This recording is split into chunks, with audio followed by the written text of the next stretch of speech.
I'm Josh Folan, and I've been making independent film for over a decade now, mostly in New York as of 7 months ago in LA.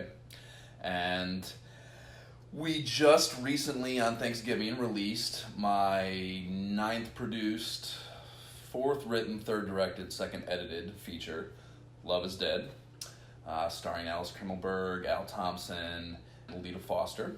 We did that in self-distribution fashion, and self-distribution is a somewhat fluid term with a lot of definitions and meanings, at least right now. And these are the 5 things that Film Courage thinks I should share with you about the at least initial stages of that self-distribution experience. And this is my fireplace. The first thing I would touch on about self-distribution is the decision to do it. It's not the easiest way to get your film out into the world. It's a great deal of work, so it's not for everyone.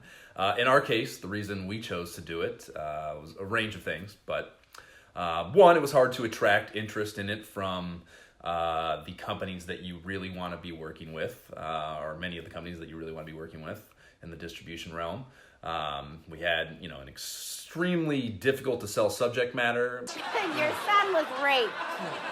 He was what? Most sales companies are not looking to blaze new trails with the material they acquire. They want something that's just like a thing they know can sell, but maybe just a little bit different to differentiate it in the marketplace. And that, it's definitely not what we made. You beat your wife, you touched your daughters, yet you were here quoting the Bible like you're not a horrible... And on top of the subject matter, the actual aesthetic of the film is weird. We shot the film to look like this 1970s or 80s television sitcom, so it's shot in a 4:3 aspect ratio.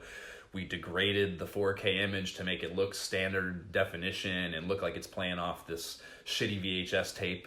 There's commercial breaks, an opening title sequence. There's just a range of things that make it not look like anything that really is out there, in my opinion, which I consider that to be an asset, but sales companies are a little more hesitant with something like that. So it was difficult to get a partner that we really liked. We did get interest from smaller companies that, some not so bad, some bad. And the reason, a smaller company like that, in my experience, after having done this for a decade, isn't going to do anything. They're not going to bring any added value to the project. They're going to throw it onto platforms, which a chimpanzee could do in this day and age. And, they're not going to put any marketing behind it. They're not going to do anything special. So why give them, in most cases, you're going to have to give away like 30% of your revenue off the gross minus expenses that they're going to deduct from going to film markets and where they may or may not be really doing anything for your film.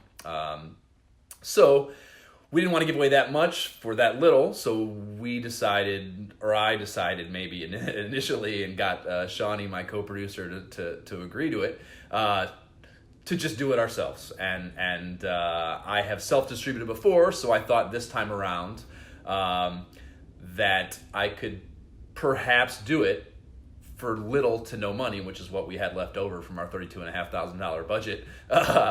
And, there are some sacrifices we had to make. And I would direct you to the article I wrote for Film Courage that led to me having to make this video. Reading that, you can decide whether all this work and the potential payoff for it is for you. But for us, it made the most sense. The second thing about self-distribution for $0 in particular that I would touch on is the assets required, and in turn, the skills I think you need to have or have cheap to free access to in order to accomplish this. One of the things you're going to need, especially in a marketplace where everyone's just blowing through a million different titles and whatever platform they watch their content on, is some really good key art that captures what the film's about and is compelling in one way or another, and sets you somehow apart from the other things that they could be picking. And in our case, with our key art for Love is Dead, first of all, you got indie producing 101. You need to have an on-set photographer that's taking pictures. However whether you're paying them or begging for favors out of photographers or however you get it, you need to have the actual imagery in order to create key art with. In our case, this picture was captured by our key and only PA and associate producer slash art department assistant slash a million other things, utility infielder Josh Goldsmith. So that's where we got the image from, and then I tinkered around with in Photoshop with it to get it to this, and then for actual delivery you're going to need to reformat it into a million different aspect ratios for the aggregators, and platforms all require different specs on that. So you need to have some Photoshop acumen. You also need some editing acumen, I think. Editing the film and the trailer both, in this case for marketing materials, the trailer, but I think in order to achieve low budget / micro budget filmmaking in general, a writer-director also needs to be able to edit their stuff, because if you're outsourcing that, it's either going to cost you money or you're going to be inconveniencing the shit out of whoever you're begging for the favors out of, because it's a long, arduous process to edit. So for the purposes of marketing materials, editing the trailer and being able to deliver that, and again, multiple formats for whatever platforms or aggregators are requiring it, is also a skill you need to have. You'll also need captions. A caption file for pretty much all platforms these days require that, closed captions. And you can we paid for it. It's one of the few things we did spend money on, because I have done it for the batteries not included, this Amazon doc series I created, direct edit, and also for All God's Creatures, my very first written produced feature. And captioning stuff is just the worst job and most painstakingly boring and worst job in the universe, in my opinion. So my heart goes out to the people at rev.com who I usually outsource this to. They do it for $1 a minute. So that's one area I would recommend, even if it's only out of your pocket, to spend a few bucks. But you will need to deliver that one way or another. And you can Google, of course, the format you need for the SRT delivery syntax / whatever format. So the third thing about self-distributing Love is Dead for $0, or relatively anyways, that I would touch on is who we partnered with to do it. There are quite a few options out there these days for aggregating and getting on the various platforms, some of which you can do yourself, some you can't. And that's, not really for a video where I'm talking to your face. You can Google all that and find out for yourself. But the companies plural, that we chose to work with, and that I've worked with a bunch of times for library titles, this is the first time I'm releasing initially with them. But FilmHub, which is just filmhub.com, and a partner of theirs that I've also worked with separately, BidSlate, which is also just bidslate.com. And they're both companies that do service a number of platforms. FilmHub, well over 100 worldwide, and they charge no fees up front whatsoever, and they do take a cut on the back end. Both of them, I'm pretty sure, are 80/20, so they take 20% off gross revenue received via platforms with them, but they're not exclusive. So you can, if you want to do certain platforms, certain territories, whatever, you can cut those off and figure those out yourself, and just work with BidSlate or FilmHub on whatever specific things you want to work with them on. So that non-exclusive thing is very attractive to me, and obviously no cost up front for the purposes of $0 self-distribution is very attractive as well. And I would highly recommend looking into both of them. The fourth thing I would get into is marketing. And this is probably the area that is most differentiated between self-distribution and working with a distributor. The only way eyeballs are or are not getting on your film and actually generating revenue is by way of your own work and spreading the word and getting people to realize that your film even exists. There's a million options with this, and I couldn't even begin to list them all here, either in the article I wrote for Film Courage or in this video. But I can touch on a few of the things that I am doing for Love is Dead and will continue to do, and have done for many of, if not all, my past projects as well.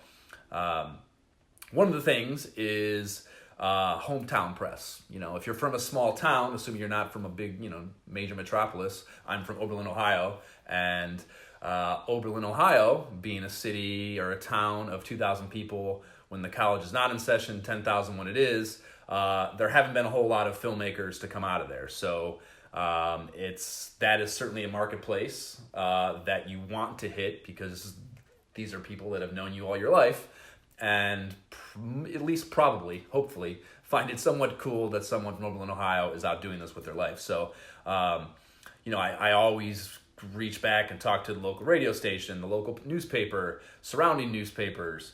You might even be able to weasel your way onto a local news television program. So, reaching out and at least trying to generate that interest, both because it should be easier for you to attract the attention of, and because it's also just a marketplace, a demographic, people that have known you forever and hopefully like you at least a little, are potential sales. So that's one thing. The independent blog and filmmaking podcast and blogging community are other places you can reach out to. There's a million filmmaker, Filmmakers is an example of one, of course, but there are many others that you can reach out to. And they're always looking, podcast hosts are always looking for new guests, people who are actually making things happen, making films. So don't be afraid to reach out and try to tell your story with and via them as well.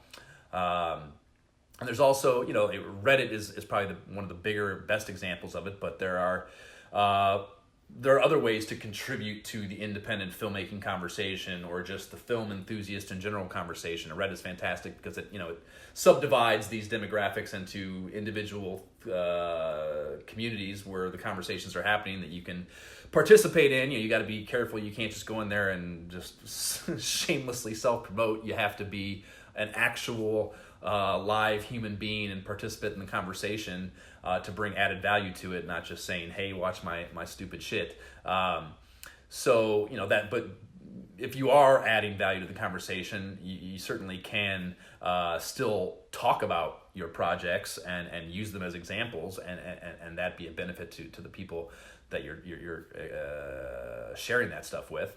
And they also have the AMA thing, which is, they ask me anything option, which I usually do with projects. Sometimes it's more well received than others, but you did something very hard. You made a feature film, and not everyone has achieved that. And the people who are trying to and want to achieve that are, I know I was, just endlessly looking for easier ways, tips, tricks, whatever, just trying to find help to get them to a place where they can even begin, but let alone finish the process of making their own feature film. So sharing your experience is one way to, again, share your projects.